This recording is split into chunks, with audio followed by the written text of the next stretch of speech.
Hello and welcome everybody to another episode of the Mental Toughness and Body Show. On this show, we're going to talk about creating high performance teams. We're going to talk about mental toughness, resilience, creativity, workplace well-being. Now, most people show up to work leaving their full potential behind. That's how I really find it. And people, I think, need to become more mentally tough. And our guest today is going to blow you away with his insights, as he is one of the world's leading authorities on the intersections between workplace well-being, resilience, creativity, and creating those high-performance teams. Now, obviously, on this podcast, we've interviewed people from billionaires, A-list celebrities, and from all walks of life. And today, we have a keynote speaker, best-selling author, Akash. How are you? I'm doing great. Thank you for having me, Rob. It's a pleasure to have you on the show. So, Akash, maybe tell us a little bit about your background and why it is that you chose to work in this field. I'm really excited to get into this with you because it's a real passion of my own. Uh, I grew up in a country in East Africa called Tanzania. Born and raised in Tanzania, studied in Kenya. I now live in Hong Kong, and what I do primarily for work is I travel around and I give keynote speeches. When companies have large conferences, they usually have an external speaker to motivate and inspire the team. I'm that guy. But the thing that sets me apart is I don't motivate people and go, you can do this because I've done this, I've climbed Mount Everest, and so you can too. I don't have any specific big challenges that I've overcome in my life. I haven't climbed mountains, I haven't built $1 billion business. But what I realized was in my daily life, when I was working a corporate job, there were small challenges that I was facing. Challenges around how to get my team to meet the results, challenges around how do you deal when a client says no to you. And I thought those things are the things that most people struggle with, those daily challenges. So I started studying self-improvement, and I discovered some science-backed tools which really helped me. And I'm the kind of person, Rob, when I find an idea that resonates with me, that has been helpful in my life, I can't wait to share it with I want to others. share it. Yes. I want to share it. I want other people to have it. It's a gift that I want to give. And my wife will tell you that I love discussing research and science and boring her to death. And I discovered there was an entire industry out there where I could get paid to do this stuff. Yeah. So I honed my public speaking skills. I joined something called Toastmasters International, which is a society where you get up on stage and you hone your public speaking skills. Practice. In Yep. my first year with Toastmasters, I gave 150 speeches, and that's a speech about one every 2, 3 days. And I got really good at it. And suddenly clients started reaching out saying, hey, can you come talk to our employees about storytelling, public speaking, influence, and then later employee well-being and resilience. Yeah, terrific. So, given that you love the science and so forth, it sounds like you're a little bit like me.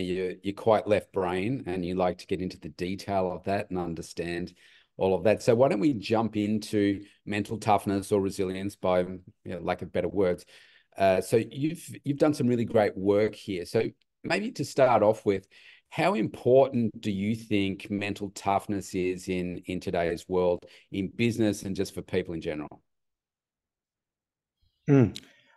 I think maybe we can start by defining what mental toughness or resilience is. Um, Sure. so I think the general definition of resilience or mental toughness is bouncing back from adversity. And that's the definition that I used to use. But I've since then started to redefine what resilience is. And you can tell me what resonates with you. So one of the definitions that I came up with is instead of bouncing back, we're bouncing forward. We're encountering some sort of difficulty, adversity, whether that's physical, emotional, in your business, in your personal life, and you're using that adversity to proceed in your business. The other definition that I have is this.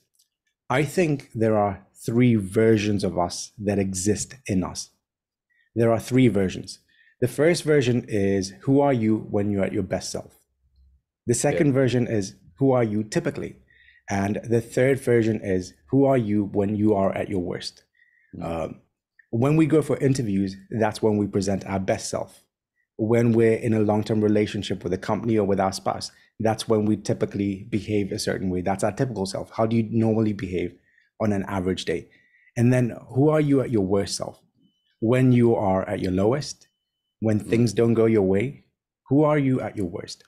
I think resilience is two things. Resilience, number one, is having your worst self and raising the standard on what that means.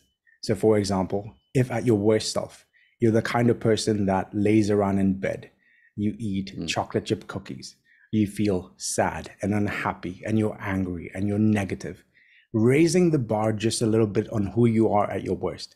So maybe instead of laying around in bed the whole time, perhaps you give yourself a shorter period of time to do that. And then you escalate to your typical self, and then you come to your best self. Resilience to me is moving from your worst self to your best self as quickly as you can, and raising the standard on what that worst self is and increasing that so that you're not as bad as you used to be. Yeah, I like that. I think for me, like we've all lived through certain experiences, and I think life, I don't know, I think you have to practice a lot of things every single day. Now, I was bullied a lot as a kid, and yeah, that didn't do wonders for my self-esteem or self-confidence when I was a young boy. And then unfortunately, you take that into adulthood as well, into a young adulthood, and you've kind of got to recondition yourself. And I used to play the victim a lot in my own mind. I never verbalized it anywhere. I guess I was brought up in a time when, well, it was in the 80s. So it was a time when you were just like, well, you just have to suck it up. You know, you didn't talk about it. Men certainly didn't talk about their feelings and that kind of thing.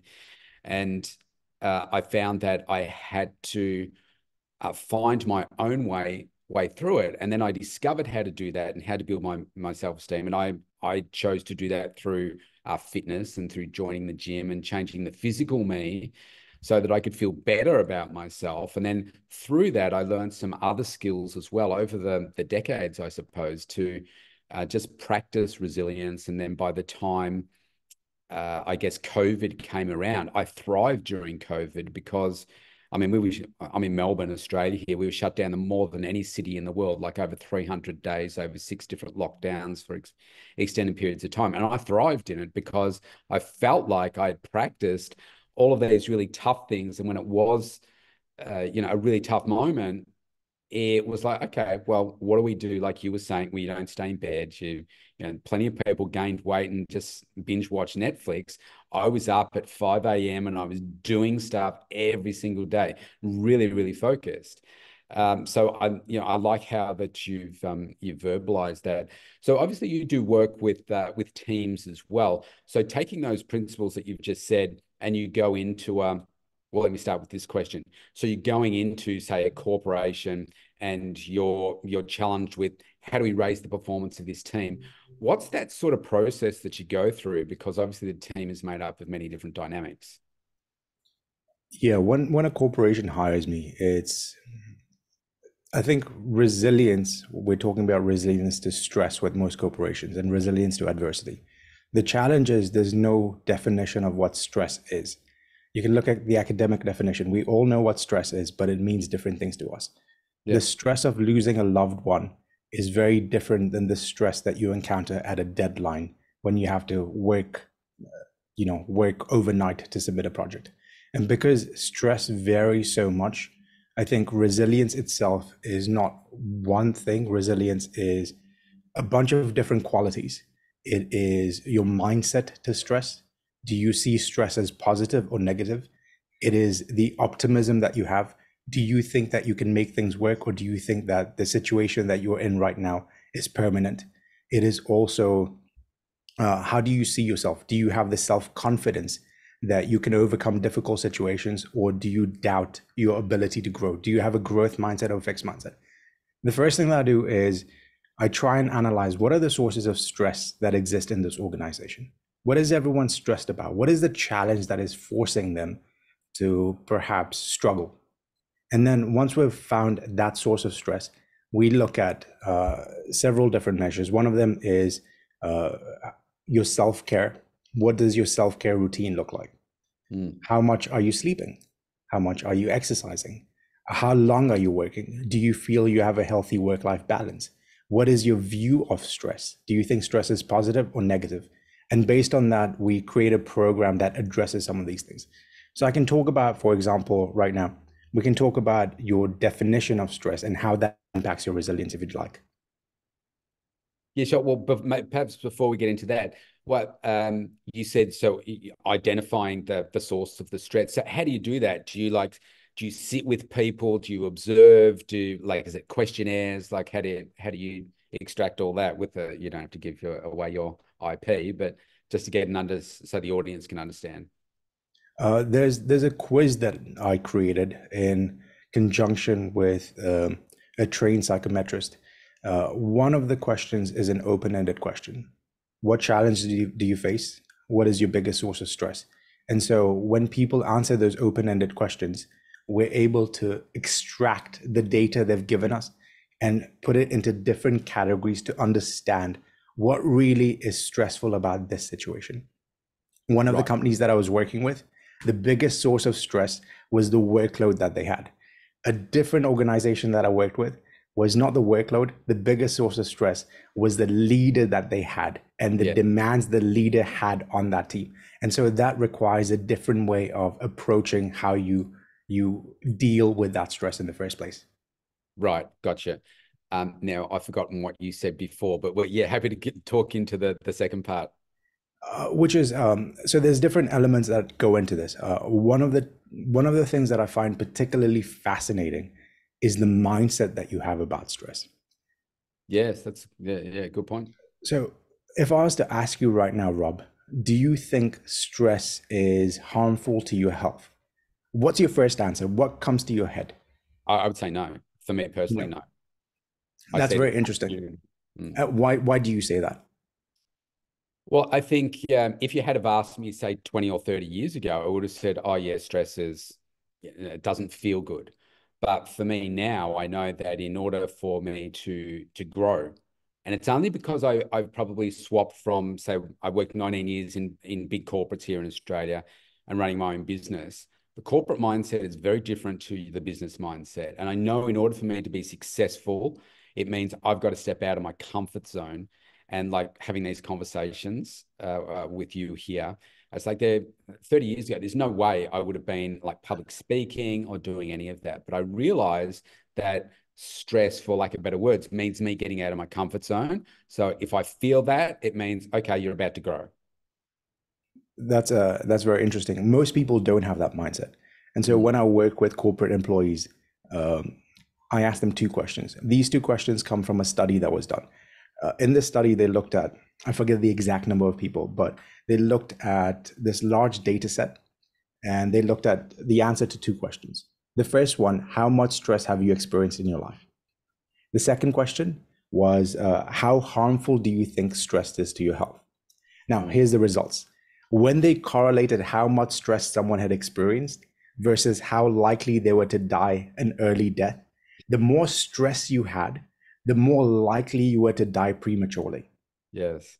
And they looked at a death by looking at the public records of who died from the people that had taken that survey. Yes. Now, that's the bad news. The more stress you have, the more likely you are to die. And that's what you see in the media. The media portrays this idea that stress is incredibly harmful. Stress is increasing, killing your immune system. Increased stress leads to burnout. Stress means that your body is dying an early death. And that's what we mainly see. And I don't think that's wrong, but that's not the whole equation. Yeah. There's another side to the story. The second question was fascinating, which is, how harmful do you think stress is to your health? And when they looked at people who said stress is not harmful to my health or not very harmful, and they had high levels of stress, they were no more likely to die than people who had low levels of stress. I'll repeat. People who had high levels of stress but did not believe that stress was harmful to their health were no more likely to die than people who had very low stress. And it was the belief that you had that stress was harmful that was partially responsible for why certain people were experiencing these negative conditions.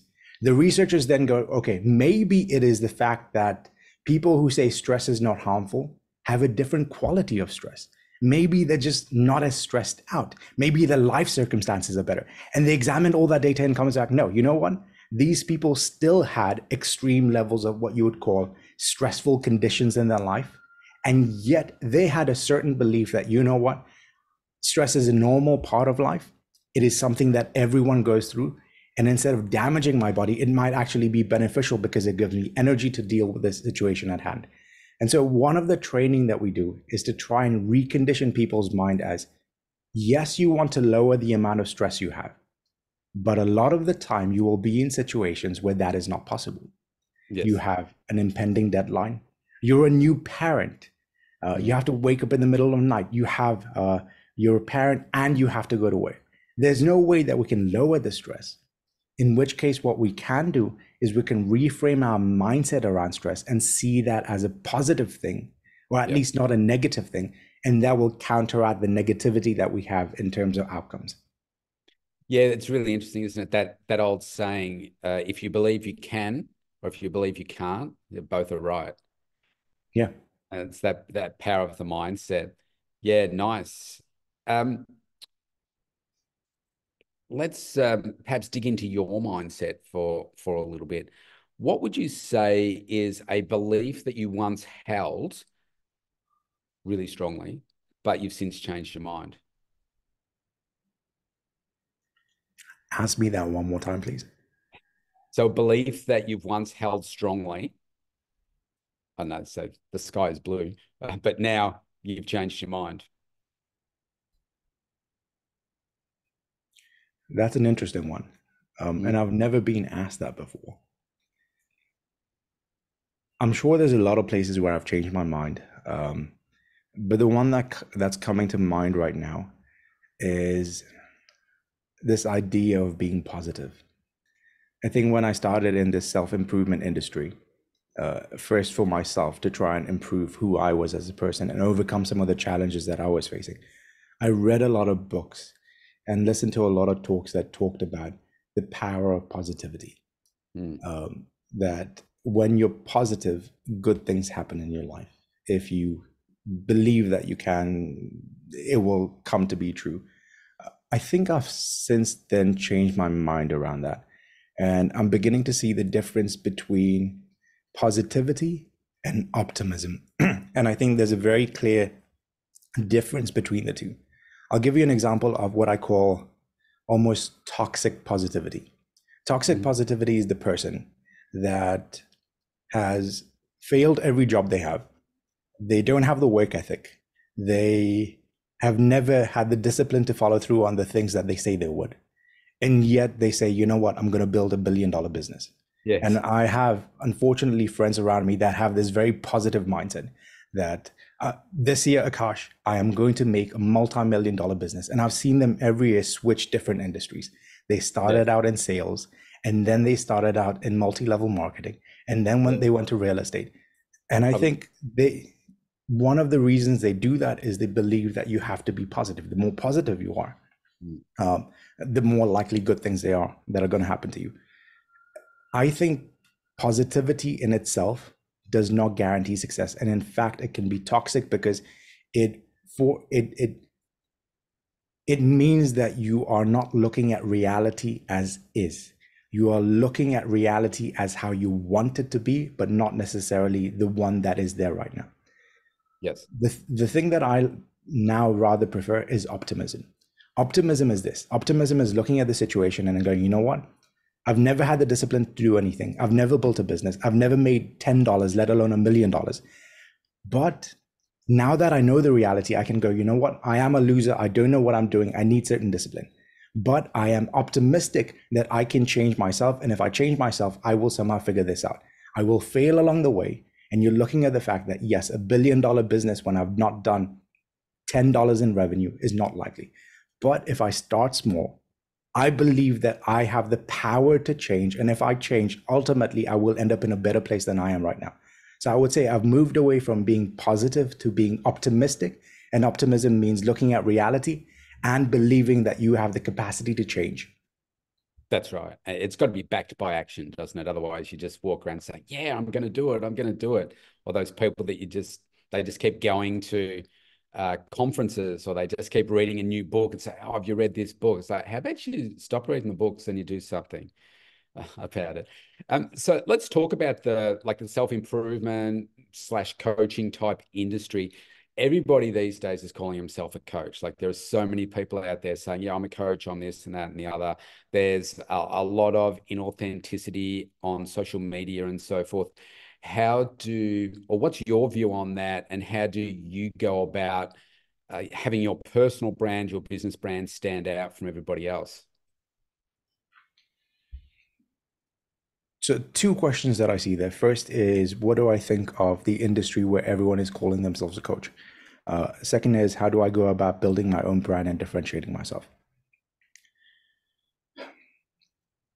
I think the coaching industry is an interesting one because I think to be a coach, what you need to do is you need to have a desire to help people, which I think a lot of people do. And second, you need to be better than the person that you're coaching. You don't need to, so if you're a boxing coach, you don't need to be the best boxing coach in the world, but you need to be better than the person that shows up at your gym. And so I think it's a great thing that people are interested in coaching. I think it's a great thing that everyone's going out there and calling themselves a coach because number one, they want to help people. And I assume that they have some level of skill set in order to help people. It may not be world-class skills, but I would assume that if you're in that industry, that you have some level of expertise, some level of experience. I think where it gets very shady is when you try and get clients for your practice using some of the tactics that perhaps work very well on social media, but don't really help people. I'll give you an example. Let's take going to the gym as an example. Rob, you and I both know that working out is a very simple thing to do. There are certain exercises that you can do in the gym: squat, bench, deadlift, lift weights, get progressively stronger over time. That will get you results. But if a coach went out there and posted that on social media, it's not going to get many likes, not many views. It's boring and it's dull. So what some of these other coaches end up doing is they're trying to attract clients by being different. And the way they're being different is being different for the sake of being different.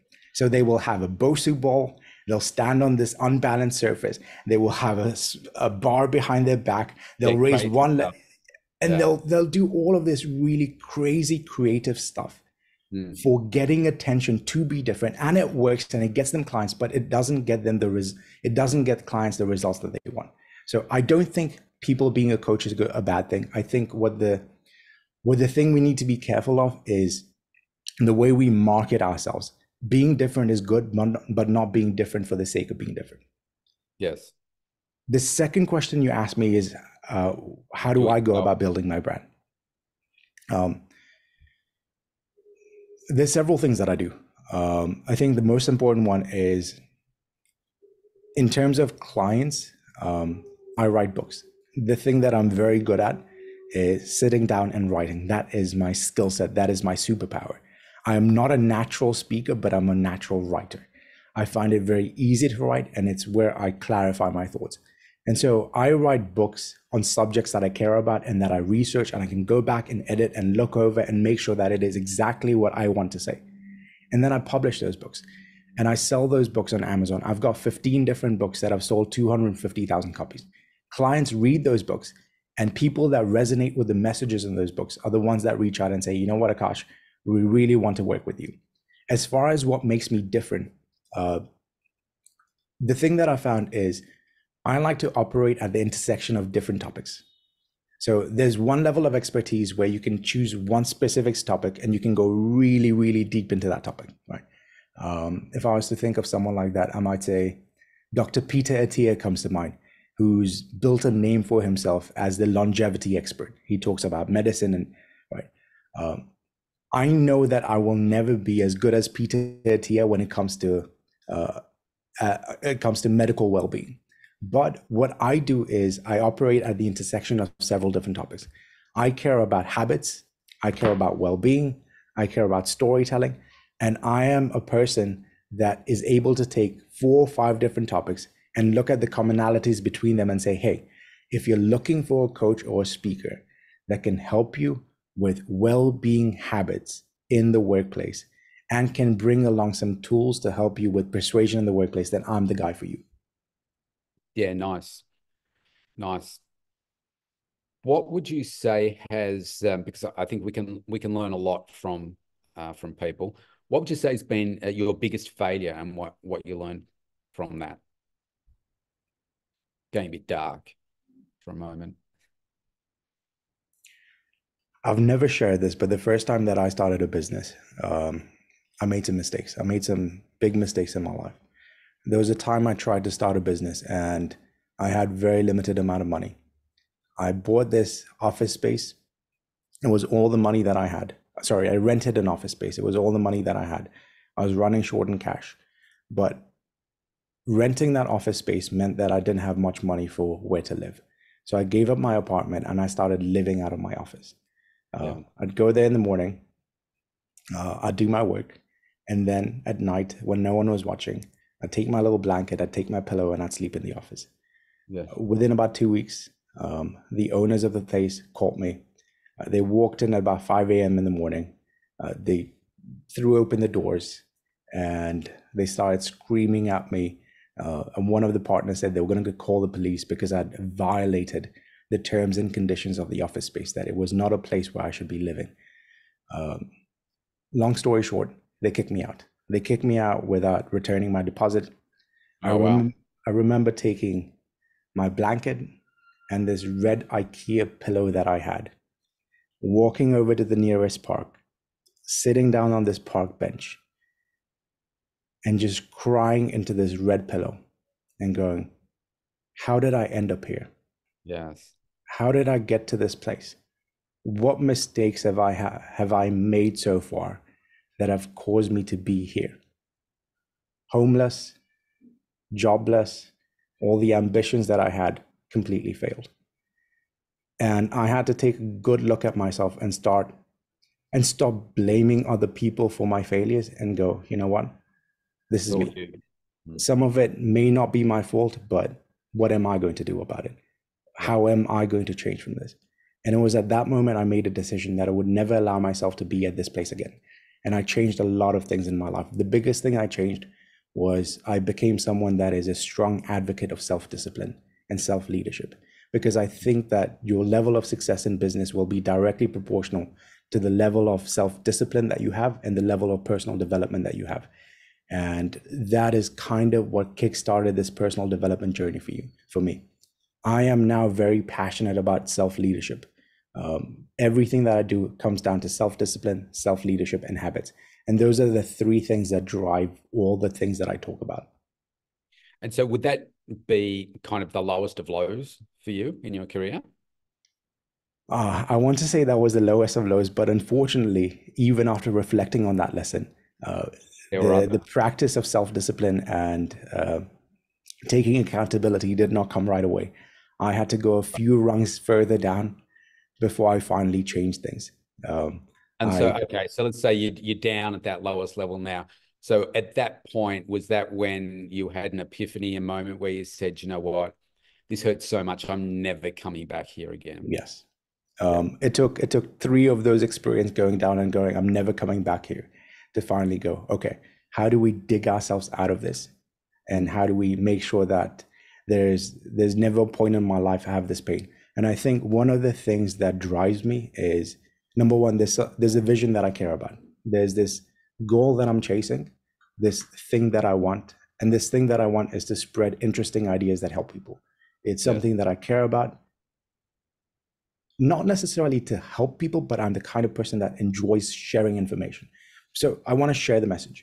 But I think a bigger thing is this pain that I'm going away from. I have seen in my life what happens to you when your level of personal development and self-discipline is not there, and how bad your life can get. And I want to help people avoid that. And so I'm running away from this pain and I'm going towards this vision. And I would say the pain drives me more than the vision that I have. Yes. Yeah. Nicely said. Just a couple more questions. So for you personally, how do you manage that work-life balance for you to make sure? I really like necessarily the term work-life balance, because we kind of shift our energy depending on, the moments and so forth. But how do you manage it to get it right for you? There's 2 concepts that I like to think of. The first one is seasons. I think work-life balance happens in seasons. There's certain seasons of my year, certain seasons of my life where I think the tipping scales are more towards one or the other. I know early on in my career, when I was just starting this business out, there was no concept of a work-life balance. I was all in on work. I had a corporate day job and I would work from about 8 a.m. to 6 p.m. I would come home, have a conversation with my then girlfriend, now wife, over WhatsApp or Skype. I think back then it was Skype, for about an hour. And then 7 p.m. to about 2 a.m., I would sit at my desk and I would research and I would write my books. Yep. 2 a.m., I'd realize I was very hungry. I'd call the pizza place downstairs. They knew exactly what I wanted. They'd bring up the Hawaiian pizza. They'd bring out the slice of chocolate cake and the Coke. I'd eat, fall asleep, go to work the next day. And I did that for 2 years. And those 2 years, I managed to write, I think, probably 5 or 6 books while working a corporate day job, getting promoted from an assistant to the CEO to being the chief commercial officer, which was an executive position at that company. I was the youngest person. And so in that season, it was all about work. Yeah. When this business started to take off as well, it was all about work. And now that it's at a point where it's relatively successful, I can now shift my focus and I can go, you know what? Now this is a season where I want to spend more time with my daughter. I want to spend the next 2 years working and building a team that allows me to have the freedom to be able to spend time with my family. So it really depends on what's the season that you're in. There's sometimes when you need to go all in on work, and then there's sometimes where you need to go all in on your family. And being able to shift between the two is an important concept. Yeah, nice. 2 more questions. So you've mentioned like the habit of self-discipline and so forth. And you said that it took you a while to get into that habit. So what would you say your daily practices now? I'm sure it's just like tying your shoelaces. You just do it, you know how to do it. But for people that are like, oh yeah, I would like to be more disciplined. I'd like to make myself more accountable and so forth. What are some of the things you do each day to help with that? And maybe how did you transition from not doing it to doing it? I was looking around because I'm looking for my notebook to show you.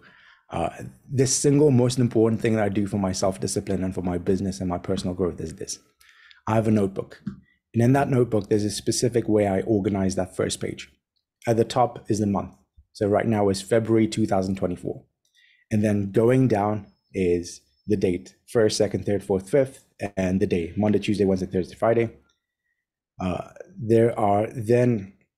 Next to that is a longer line.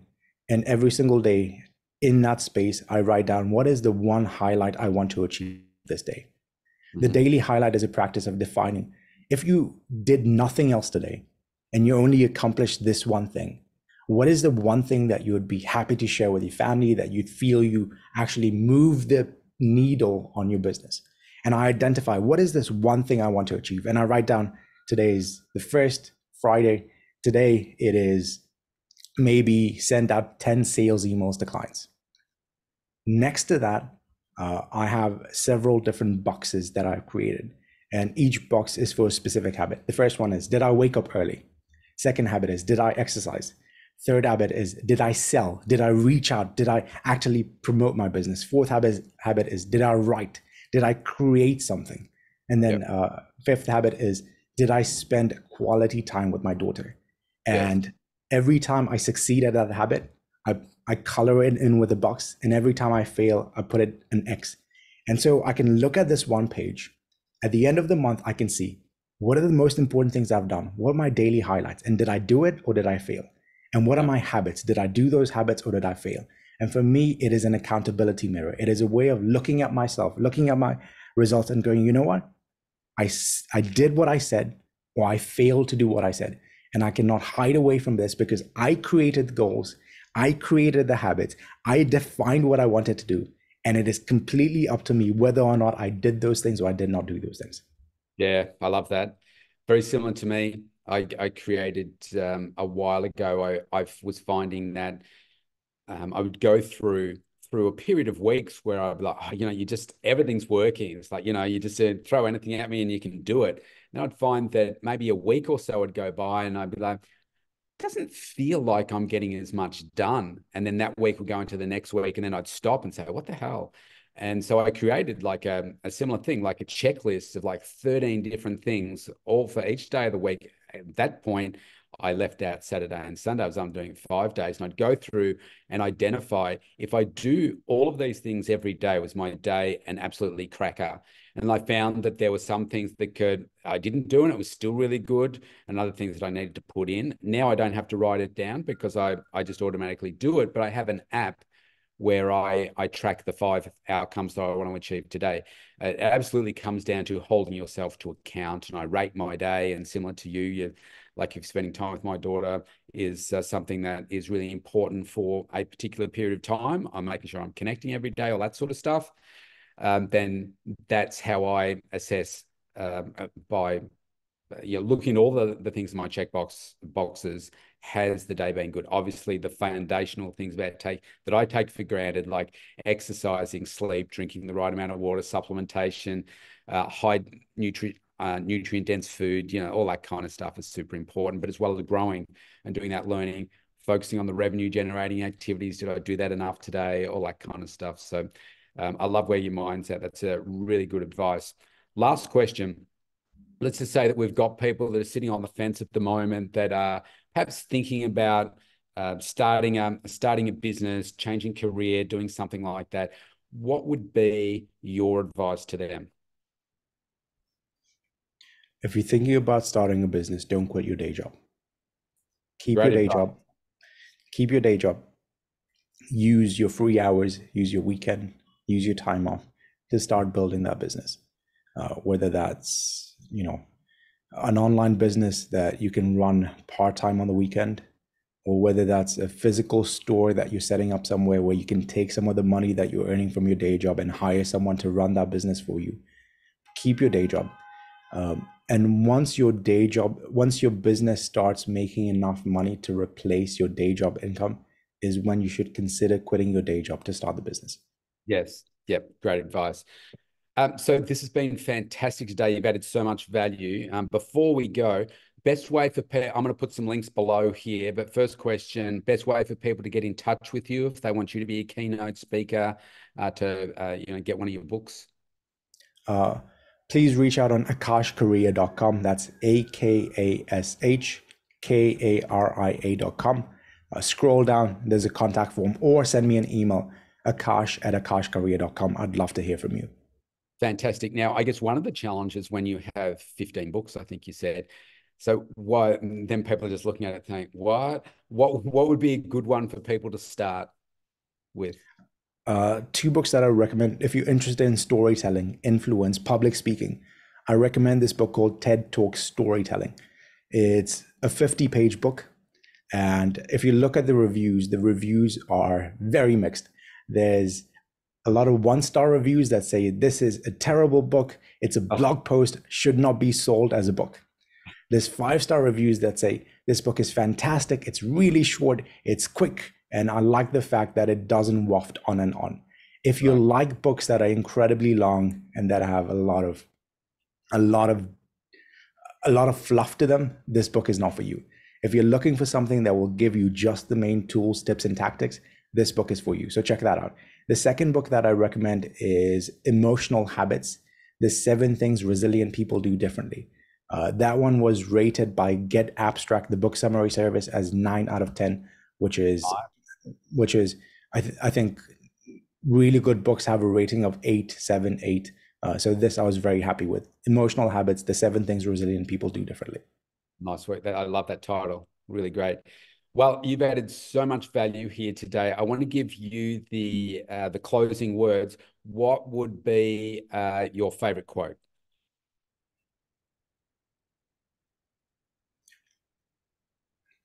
I don't have a favorite quote as such, but there's something that Tony Robbins said that always comes to mind whenever I'm going through a challenge. And it's a version of it. That is, if you're going through adversity or difficult time, there's 2 beliefs that I have. The first one is things can get better. And number 2, I can make them better. Things can get better. And number 2, I can make them better. And I think that is optimism. Things can get better. And number 2, it is accountability and personal discipline, that I will make them better. And that requires you to work on yourself with the belief that things will improve as long as you first improve. Love that. Love that. Well, thank you so much. Everybody that is watching this, please like, share, reach out to Akash, tell him, post some comments, reach out to him, tell him how much you love the podcast and so forth. And make sure that you go to his site, pick up his 15 books, start with those two.